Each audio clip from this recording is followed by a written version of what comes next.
பாஜகவின் மூத்த தலைவரான எல்.கே. அத்வானி உடல்நலக் குறைபாடு காரணமாக மீண்டும் மருத்துவமனையில் அனுமதிக்கப்பட்டுள்ளார். டெல்லியில் உள்ள அப்பல்லோ மருத்துவமனையில் டாக்டர் வினித் சூரியன் கண்காணிப்பில் அத்வானி இருப்பதாகவும் அவரது உடல்நிலை சீராக இருப்பதாகவும் மருத்துவமனை அறிக்கை தெரிவித்துள்ளது. முன்னாள் துணை பிரதமரான அத்வானி கடந்த வாரம் டெல்லி அகில இந்திய மருத்துவ அறிவியல் கழகத்தில் அனுமதிக்கப்பட்டார். சிறுநீரகவியல் பிரிவில் சிகிச்சை பெற்று வந்த அத்வானியோ ஜூன் 27 மதியம் டிஸ்சார்ஜ் செய்யப்பட்டிருந்தார்.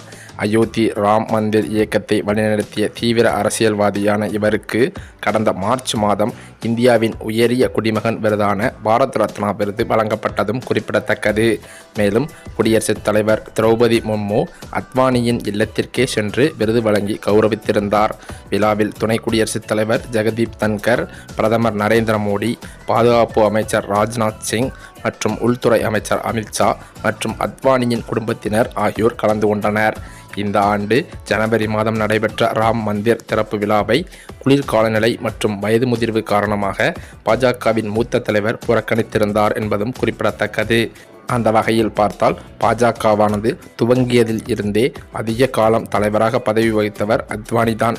அவர் முதலில் 1986 அடல் பிகாரி வாஜ்பாய்க்கு பிறகு 1990 வரை பதவிக்கு வந்தார். ஐக்கிய முற்போக்கு கூட்டணியின் முதல் ஆட்சி காலத்தில் மன்மோகன் சிங் பிரதமராக இருந்தபோது எதிர்க்கட்சி தலைவராகவும் பணியாற்றினார் என்பதும் குறிப்பிடத்தக்கது. மேலும் 96 வயதான முன்னாள் துணை பிரதமர் பழைய தனியார் வார்டில் அனுமதிக்கப்பட்டு சிறுநீரகவியல் துறையைச் சேர்ந்த மருத்துவர்களால் சிகிச்சை பெற்று வருகிறார்.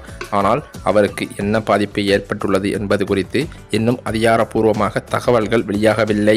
மத்திய சுகாதாரத்துறை அமைச்சர் ஜே.பி. நட்டா நேற்றைய தினம் எய்ம்ஸ் மருத்துவமனையின் இயக்குனர் எம். ஸ்ரீனிவாசை அழைத்து அத்வானியின் உடல்நிலை குறித்தும் கேட்டறிந்துள்ளாராம். இந்த சூழ்நிலையில் அத்வானிக்கு சிகிச்சை அளிக்கும் தனியார் வார்டுக்கு வெளியே ஏராளமான VIP பார்வையாளர்கள் வருவார்கள் என்பதால் பாதுகாப்பு பலப்படுத்தப்பட்டுள்ளதாகவும் சொல்லப்படுகிறது. டெல்லி வளாகத்தில் உள்ள தனியார் காவலர்களுக்கு பதிலாக டெல்லி போலீசார் நியமிக்கப்பட்டுள்ளனர்.